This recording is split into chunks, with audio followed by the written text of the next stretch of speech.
At this time, I would like to introduce to you someone who truly needs no introduction, but yet and still we are just honored to have her, and I'm honored to call her a co-organizer and a friend. The brainchild of the World Protocol Matters conference. She may be humbled for us to say so, but it truly was Dr. Nikoletta Hossó, who pulled Patricia and I together to work on this event. Just a little bit about her, maybe that you haven't learned or read or heard in the intros, just working with her over the few years. But this is a woman who is just very passionate about this work, protocol, diplomacy, protecting and lifting this profession. She doesn't sleep. I don't know where she finds the energy, but it's nothing for me to wake up and see a message from her. But that would be 2 a.m. Hungarian time. So from the time that I first met her, she was working on her doctoral dissertation on sports diplomacy and sport protocol. And that was in 2021 or 2022, and she has recently finished it during the height of COVID to keep protocol front of mind, diplomacy front of mind. She founded the World Protocol magazine during a time when international partnerships were, at least I would say from the US standpoint, were not as strong as they could have been in around the world. She also recognized this, and from her point of view, from her foxholes, we would call it in the department of working with the military, she was one of the founding members of the World Protocol Organization, CEO of the European Protocol and Event Management Center. She has just touched so many of us and really has led so many events in educating the next generation of protocol professionals.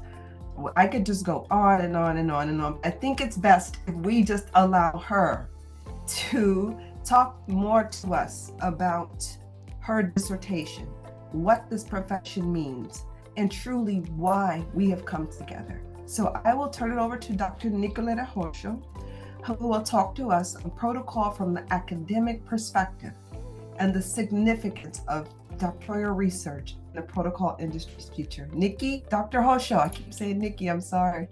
The floor is yours, madam.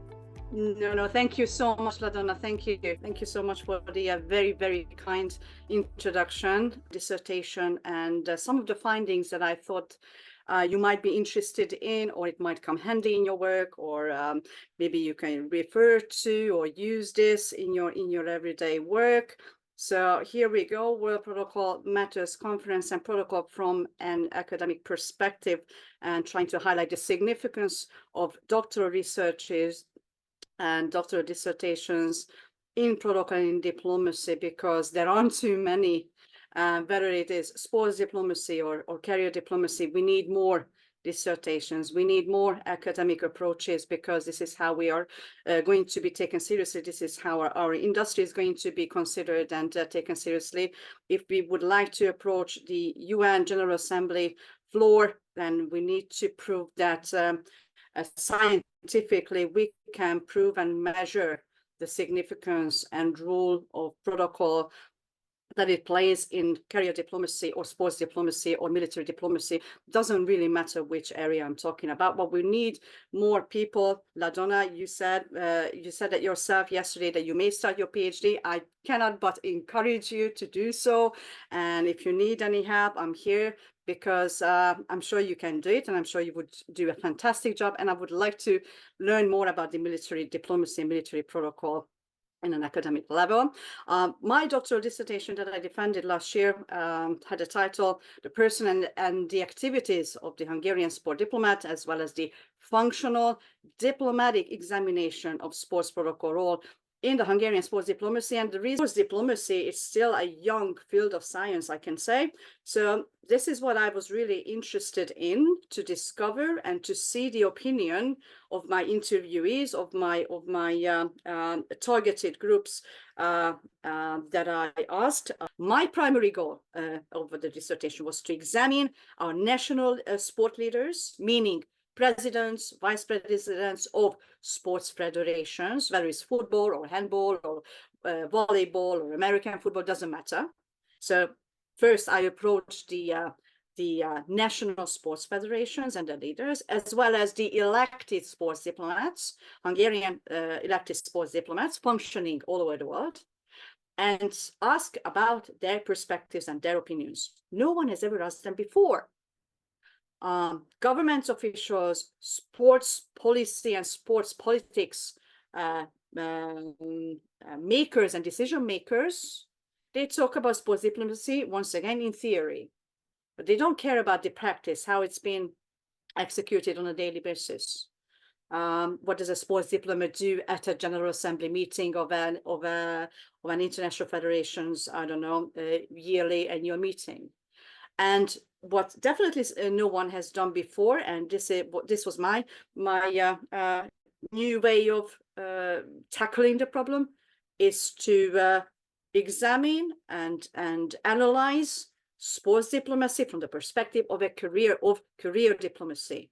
And I am fortunate enough to see both sides, having worked for the Ministry of Foreign Affairs, having worked and having been working for the government ever since, and see how these practices can help one another, how sports can help and contribute to the career diplomacy goals, and vice versa, how career diplomats can help and support sports diplomats, or how a national government can train their future sports diplomats, regardless of the different sports and fields. The other goal of mine was obviously to further and to advance the possibilities and the opportunities of the protocol industry on a global standard and on a global scale, is to find or create a research that proves the general role of protocol in diplomacy and the general role of sports protocol in sports diplomacy. So here are my research questions. That was the foundation of this writing. I asked my interviewees, as well as the online survey or online questionnaire targeted population, especially sports NGOs leaders and sports diplomats, what they think about the following question: who can become a sports diplomat in Hungary? What are the personal and general competencies that sports diplomats and international sport leaders think are necessary to carry out sports diplomacy activities? What are the main areas of sports diplomacy compared to the career diplomacy? This is where I refer to the 1961 Vienna Convention, Dr. Colton knows this, Vienna Convention on the diplomatic functions, the 5 diplomatic functions that are basically observed and adhered to on an international level. So this law and this decree, how can it be implemented in the world of sports?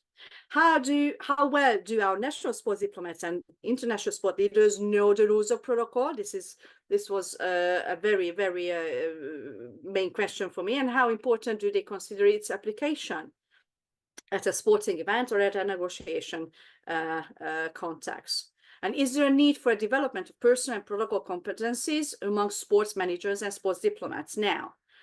Do they think that they need some training in the field? I had altogether, and I'm not going to bore you with that, but 7 hypotheses. I grouped them in 3 areas. First was the competence, qualification, and education area. First, I assumed that in the performance of activities related to national sports diplomacy, interpersonal and protocol competencies are at least as important as sports professional knowledge, like a university degree in sports management. And pursuing sports professional studies is not a requirement any longer. So I don't need to go and enroll for a sports manager or a sports organization course, BA or MA course, because I don't think it's a requirement any longer. But I had to prove it, of course, and I wanted to see the opinion of those who are actually doing sports diplomacy. They're working in this field. The second one was that I assumed that similar to career diplomats, I assumed that in the case of international sport leaders and sport diplomats, the ability to build relationships will be one of the most prominent generic sport diplomat competencies. Then in the area of protocol and sports protocol, once again, I assume that protocol is a competence that is regularly applied in sports diplomacy, but there is a gap in its comprehensive knowledge, if we can put it in a very diplomatic way, among our sport leaders, though there would be a need for training in this regard. Then I assume that the proper application of sports protocol can contribute to achieving sports diplomacy goals. Why?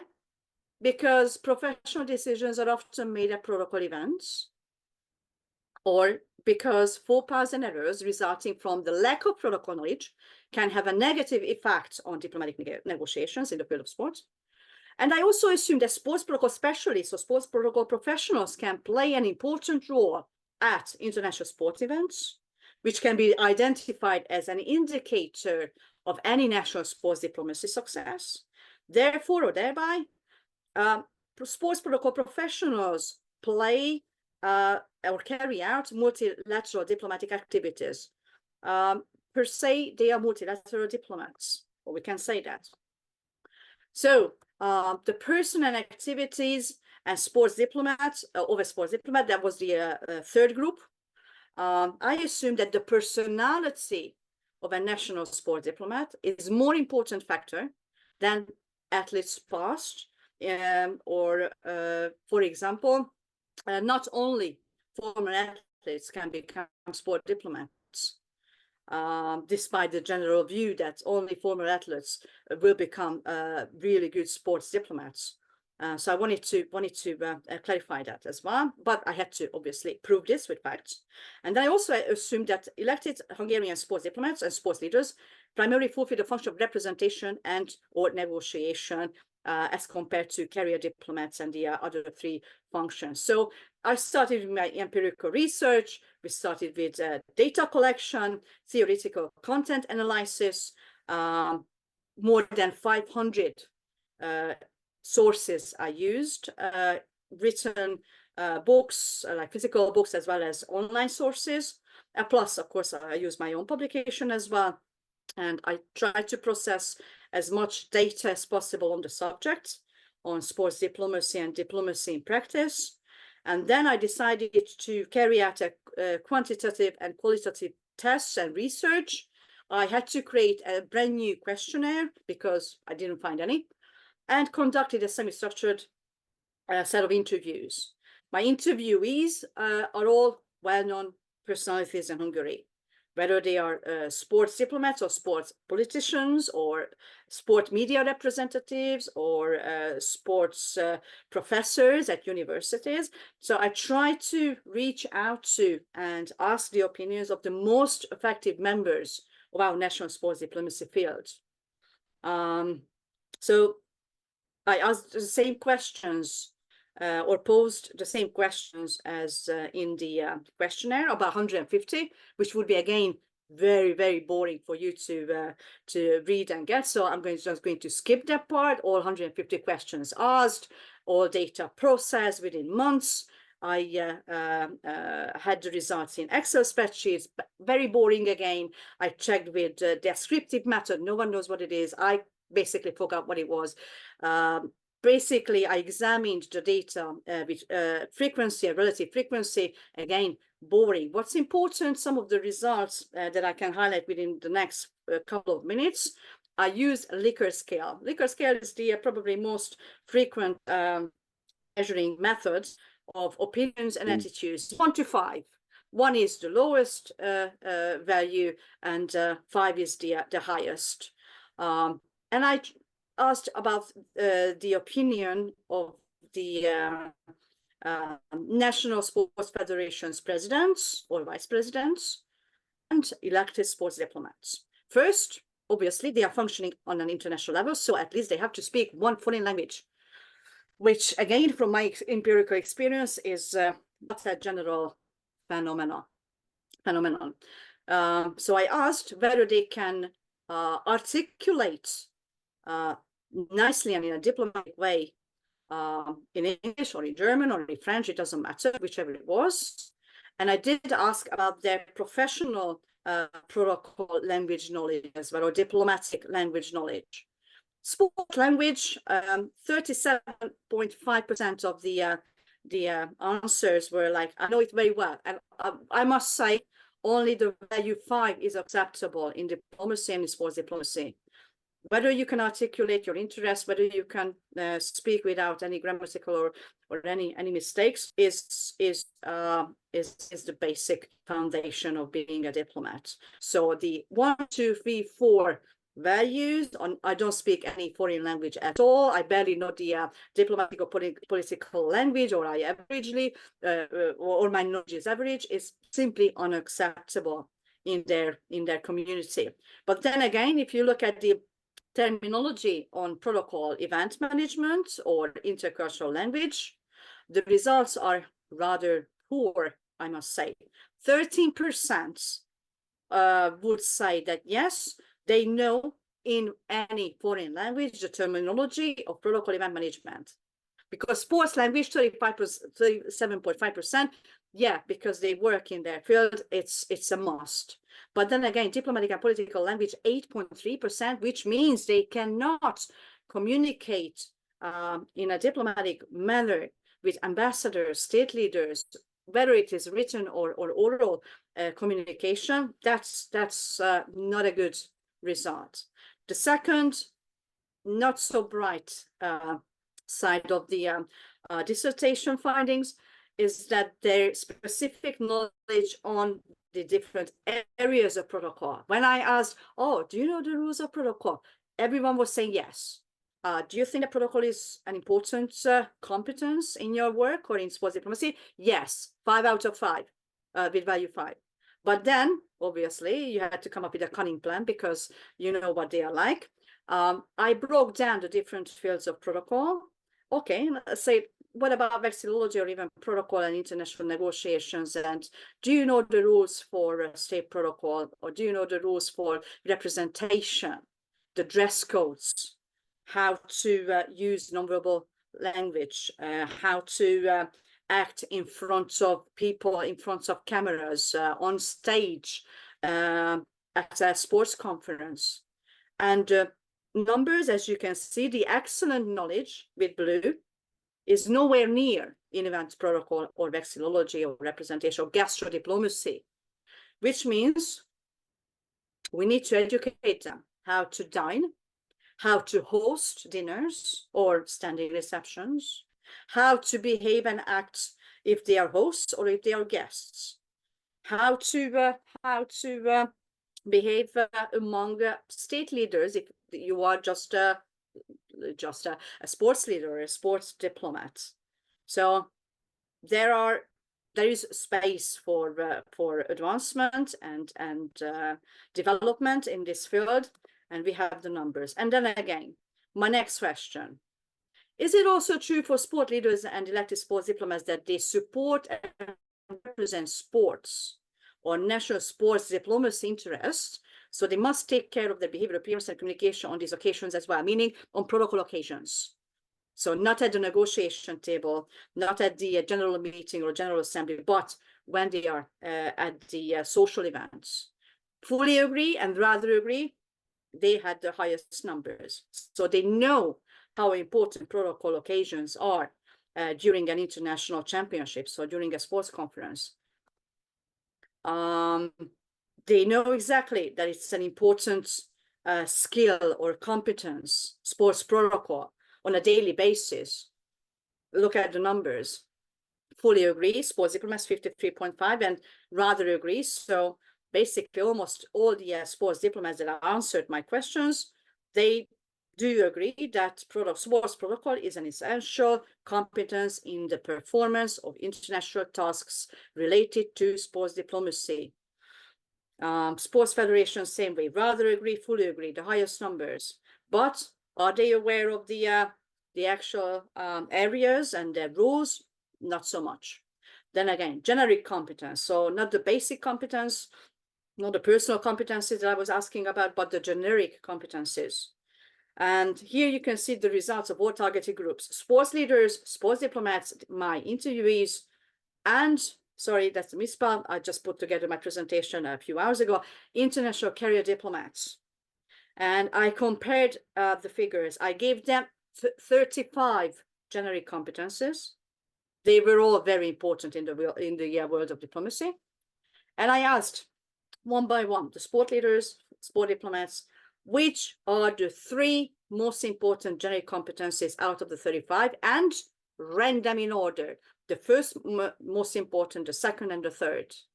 And I couldn't believe my eyes that they all came up with the same generic competence as building relationships and networking, similar to career diplomats between, I think, Egyptian and diplomats from Bahrain. That's the only survey I found in the internet where actual career diplomats were questioned about generic competences in diplomacy, and they had obviously the same findings: building relationships and networks. And then second, in Hungary, credibility, international level, stress tolerance. Then the third, this is where out of the 35 skills we have different results: sport leaders who govern and preside over national federations, they say negotiation skills. Sports diplomats who primarily work on international level and not national level like the sports leaders, they say effective leadership. My interviewees who come from the sports diplomacy and sports politics and sports education, sports media, they had innovative thinking as the third most frequent answer. And international diplomats said self-control. So that's an interesting one. So here is, to summarize my presentation, because I know I'm going a little bit behind my time. Summary on thesis on sports diplomats: interpersonal and protocol competencies, we can say that with confidence, that are at least as important as sport professional education, higher education, university degree, whatever, in the performance of sports diplomacy. In this case, in the case of national sports diplomats and sport leaders, the ability to build relationships is a key competence, key generic competence. The person and the personality of the sports diplomat is more decisive and more important in sports diplomatic relations than, for example, the athlete's past. So not only an athlete can become a sports diplomat, or not only an athlete can become a successful or an accepted and respected sports diplomat. And the functions of our national sports diplomats compared to career diplomatic functions is primarily representation and negotiation, because you remember we have 5. Summary of theses on sports protocol. Protocol is a core competence in sports diplomacy. The knowledge of our national sport diplomats and sport leaders in this area can be improved with targeted training, for which there is a real demand. The role of sports protocol, if applied correctly, I must add, is significant in international sports relations. During these occasions, decisions and professional discussions are often made at protocol gatherings, at gala dinners, at receptions, rather than at the official tables. The proper application of sports protocols contributes to achieving sports diplomacy goals. Otherwise, when overlooked or neglected, and say, oh, no, it's not important, it will have a negative impact on sports diplomacy relations and negotiations, regardless of the nature and the level. International sports events can be considered as a measuring factor on the success of any national sports diplomacy. Sorry, that's a S missing. And sports protocol professionals play an important role at international sporting events, and they act as multilateral sports diplomats. I, of course, added some proposals that could be used in university teaching. I'm not going to go into details. I'm just going to show you that I did propose a an elaborate definition on national sports diplomacy actors and their activities from the diplomatic perspective or career diplomacy perspective. I also propose a general summarizing definition for international sports diplomacy that can be used and applied in any teaching anywhere in the world. And of course, I came up with a general definition for the international sports diplomacy actors. And I'm not saying sports diplomats, but sports diplomacy actors, because a sports politician is not a sports diplomat. A national sport leader, for example, a president of a national sports federation, he or she is not a sport leader, or they are not sports diplomats. They are sport diplomacy actors. And last but not least, and I'm not going to bore you with that, but this is how, in my view, sports protocol looks like. Apart from set of rules and blah, blah, blah. We can have a clear focus when sports protocol is used. What's the focus of sports diplomacy in general? This is the form, the how and the when, primarily, and not exclusively in the world of sports. In the world of governments as well. Sport leader goes to the, to the government building, to the parliament, and he or she will meet a state leader or political leader there, and not in their natural sports environment. This is where I see the purpose and function of sports diplomacy in general, ensuring smooth contact in domestic and international sports, as well as its state and corporate levels. Who is the director of sports diplomacy? The sports protocol professional who operates in any given environmental situation. What's the tool of sports diplomacy? These are the behavior norms, communication, symbols, objects, ranking, clothing in sports, dress codes, whatnot, loads of them. What's the medium of sports diplomacy? Or the events, or the meetings and interactions on a national and international level in sports relation systems, as well as official and social occasions, formal and informal contacts as well. Implementation areas, many of them. Receiving and accompanying state and diplomatic or military or sport leaders, opening ceremonies, closing ceremonies, medal or reward ceremonies, inaugurations, institution handovers, culture programs, negotiations, meetings, assemblies. I could go on for hours, which I'm not going to, so don't worry about it. This is where I see the scope of sports diplomacy, the given communication situation we are actually dealing with. If it's the announcement of the results and handing over medals, or during an official meeting, here is the group of polity, those who apply or those who should apply sports protocol rules, international sport leaders, sports diplomats, as well as leaders, representatives, mediators, negotiators of the relevant states or government. We have the content regulatory system, meaning policies, either written sport, national content, or World Federation's institutional rules. But there is no, and I want to highlight that, there is no internationally accepted standard in that regard. Never mind other areas of protocol. Yeah, that's it. Thank you very much for your kind attention. I hope you enjoyed it. I hope you found it at least or somewhat useful. And if you have any questions, I'm happy to answer.